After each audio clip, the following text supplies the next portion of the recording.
நான் எப்படி e-commerce use பண்ணி 45 டேஸில் 1.75 lakhs சம்பாரிச்சேன்னு தெரியுமா? இ-காமர்ஸ்னால் நம்ம ஏதாவது ஒரு பொருள் ஆன்லைனில் சேல் பண்ணணும், அது பெரிய இ-காமர்ஸ். எல்லாம் டெக்னாலஜி. இ-காமர்ஸ் மூலயமா நம்ம பிஸ்னஸ் ஸ்டார்ட் பண்ணுறதுக்கு நம்மளுக்கு ஒரு 4 விஷயம் தேவைப்படும். நம்பர் 1, ஒரு product and clear vision to sale the product. அப்படின்னா நம்ம கையில் ஒரு நல்ல ப்ராடக்ட் இருக்கணும் அண்ட் அந்த ப்ராடக்ட்டை எப்படி சேல் பண்ண போகிறோன்ற நல்ல ஐடியா இருக்கும். நம்பர் 2, நம்ம ஆடியன்ஸ் யாரு அண்ட் நம்ம எந்த பிளாட்ஃபார்ம் யூஸ் பண்ணி அவங்க கிட்ட மார்க்கெட் பண்ண போகிறோம்னு தெரிஞ்சு. நம்பர் 3, நம்மளுக்கு ஒரு சின்ன இனிஷியல் இன்வெஸ்ட்மெண்ட் தேவைப்படும். ஏன்னா ஒரு வெப்சைட் செட் பண்ணுறதுக்கு அண்ட் அதை மார்க்கெட் பண்ணுறதுக்கு நம்மளுக்கு ஒரு சின்ன அமௌண்ட் கேபிட்டலாக தேவைப்படும். Number 4, obviously mind set.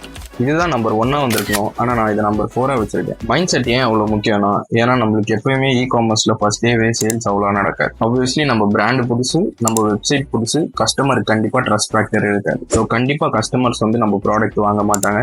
இந்த இனிஷியல் பாயிண்ட்ல நம்மளுக்கு கண்டிப்பாக கேஷ் பர்ன் இருக்கும். அந்த பாயிண்ட்ல நம்மளுக்கு இந்த பொழப்பே வேணான்ட்டு விட்டுட்டு போயிட்டோம்னா really can't enjoy the success at the end. இந்த மாதிரி பிசினஸ் ரிலேட்டட் ஐடியாஸ் நீங்க ரெகுலரா பார்க்கணும்னு ஆசைப்பட்டீங்கன்னா ஃபாலோ பண்ணிக்கோங்க.